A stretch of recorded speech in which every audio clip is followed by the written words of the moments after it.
I get to do the next one with Jessica Shu of Affinity China. And I've actually known Affinity China from their start. So stay tuned. I'm actually the replacement here, so. Yeah. Well, you're the co-founder, though, right? Yes, a co-founder I am. Yeah, Christine Liu was not able to be here today. Her son is sick, and so sometimes life takes priorities, right? Over startups. And Yeah. I'm ready for the unexpected questions right now, too. Yeah, exactly. So how does it feel to be here, first of all?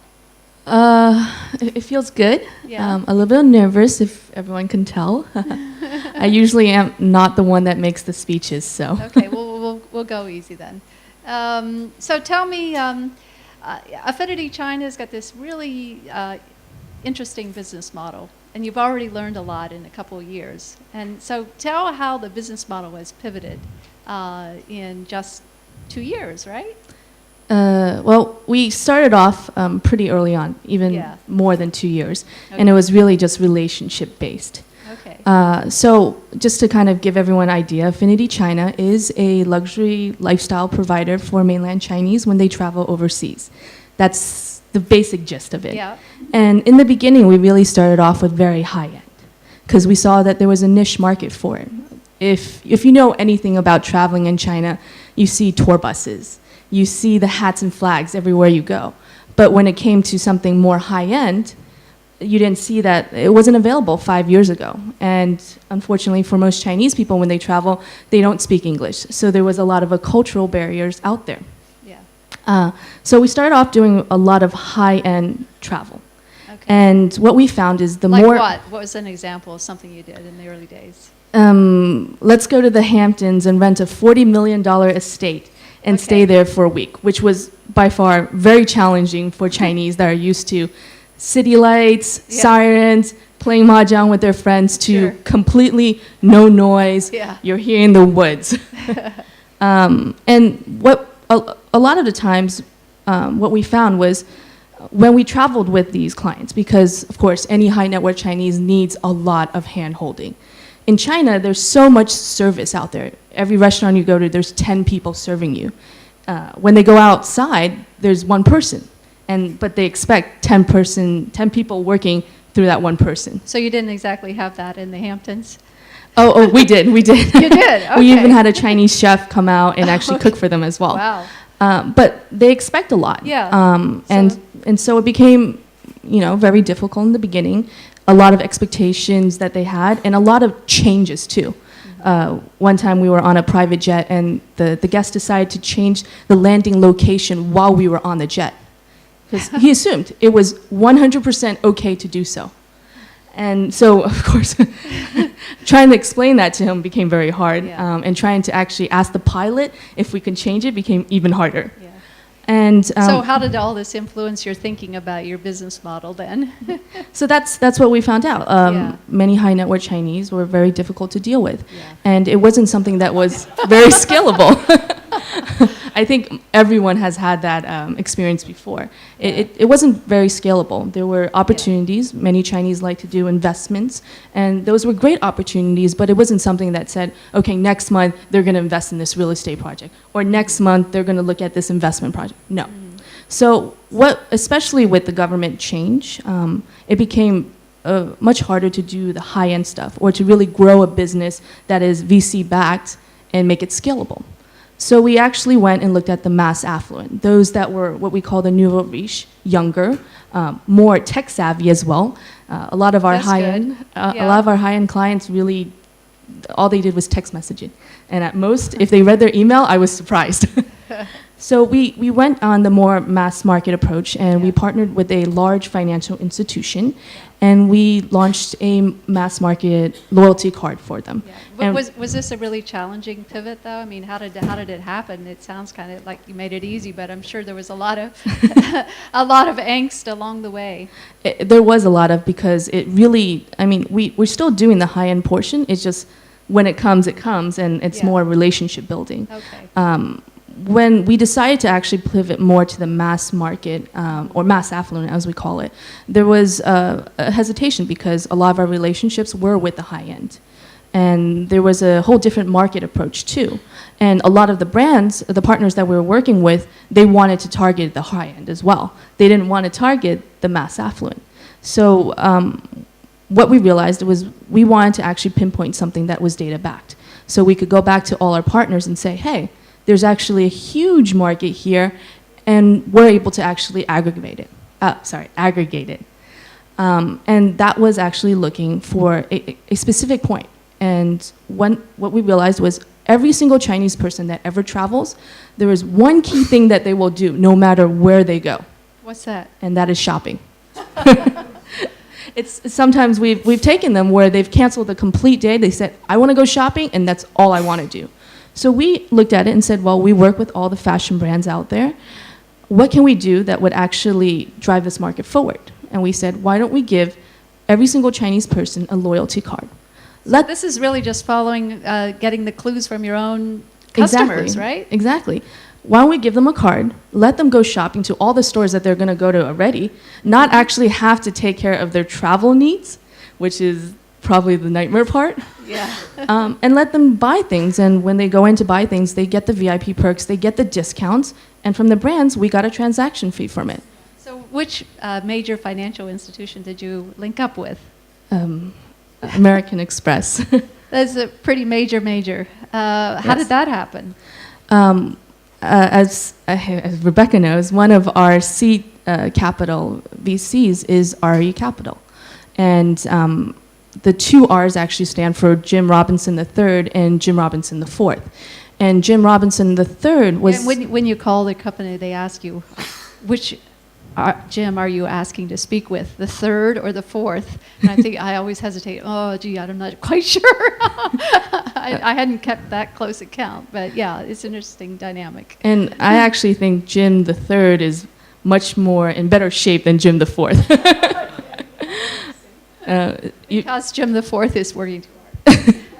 Shh, we won't say anything. So what's interesting about it was, Jim the Third was actually the chairman of Amex for 15 plus years in, I believe it was in the late 80s to This is Jim early Robinson, 90s. former Amex chairman. Yes.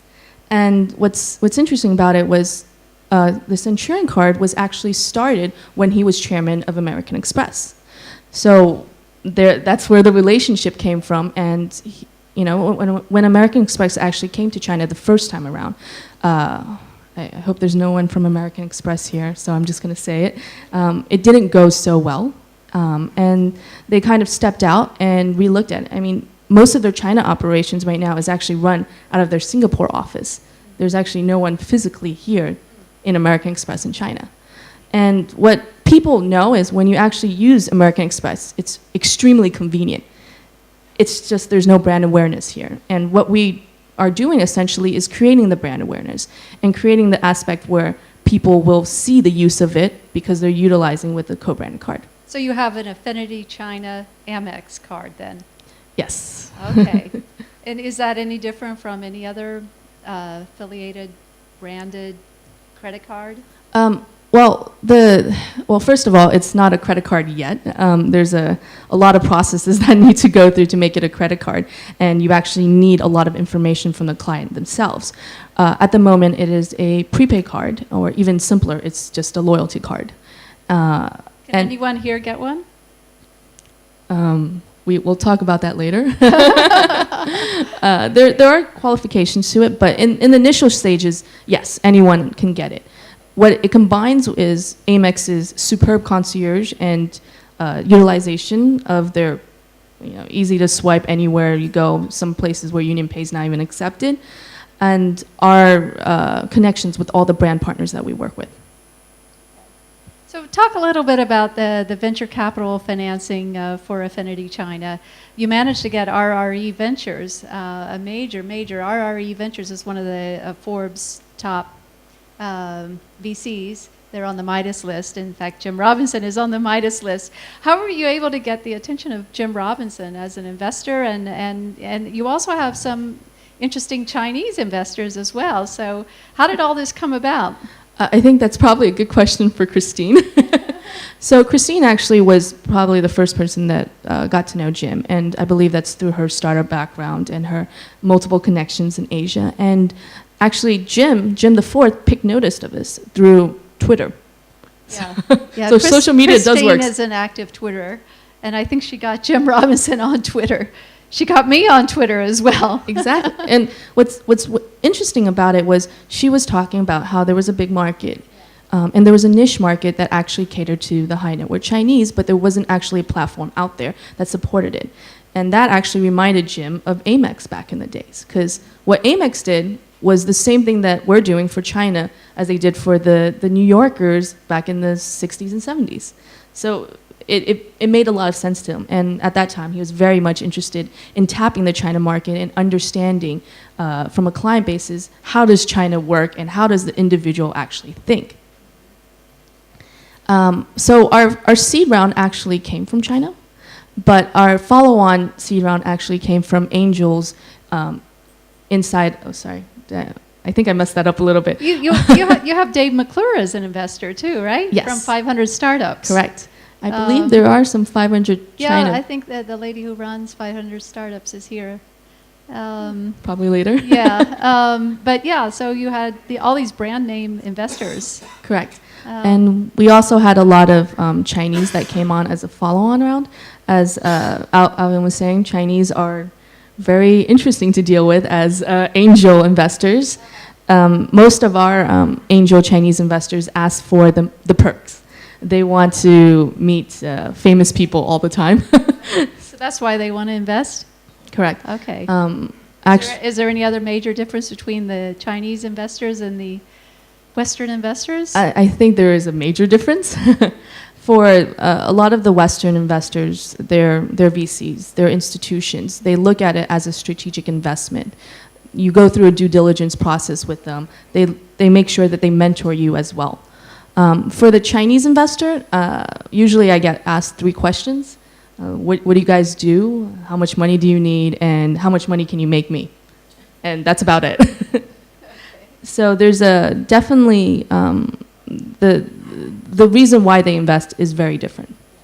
So tell a little bit about who your China investors are. I'm probably not allowed to say too much about that, but they are definitely entrepreneurs themselves. And how did you meet them? Actually, they were recommended, and they came with us to travel with us on some of our adventures out there, and they actually liked what we were doing and wanted to invest. That's a good way. So what about your own background? You were a former banker, right? Correct. And an analyst? Correct. So I was. Yeah, go ahead. My backing is actually investment banking and private equity. Probably some of you guys here are in that same field. But I actually grew up in China, and most of my life I spent in China.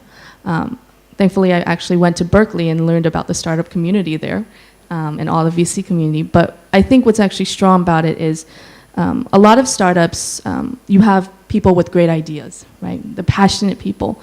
And then you have the lower round, which is the execution people.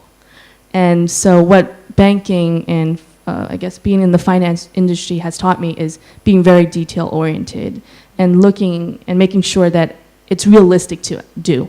I don't think I'm the creative person. I don't think about the big ideas, but I try to connect A to B. Okay, well, that's very key. So what do you see as the future for Affinity China? Is it really continuing to go after this mass affluent market and getting MX into China, or? It is definitely going on that route. There is a big opportunity for the mass affluent market and taking on their trends. What's very interesting to us is actually the data that goes behind all of this, their shopping habits. Because what we are able to do is actually go back to the brands and say, well, I have a person that actually goes into your store in 10 different locations. But unfortunately, he's not a VIP to you because he only spends $10,000 in each of these stores. But on an aggregate level, he spends $100,000 on your brand. You don't know that he's a client of yours, but we do. So it's the data that actually excites us a lot. So you're into big data then too. Yes. Quote unquote big data. Yes. So what do you like about what you do?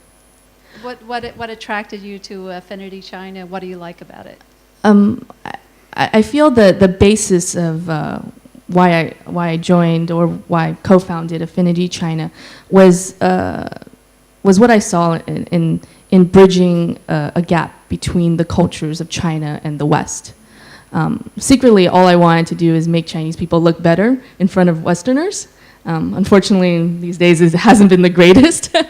But there's a part of me that wants to see Chinese when they are with Upper East Siders in New York. They look the same, they act the same, they look like they're New Yorkers, but they're from China. And at this point, we're just not at the stage. But that is the reason and what drives me to keep doing what I do in Affinity China. Is one day, hopefully, we can bridge it and create a real platform that Chinese. Affluent Chinese can talk to affluent Westerners and be on the same level. Okay, that sounds very good. Well, thank you very much, Jessica. Thank you, Rebecca. Thank you.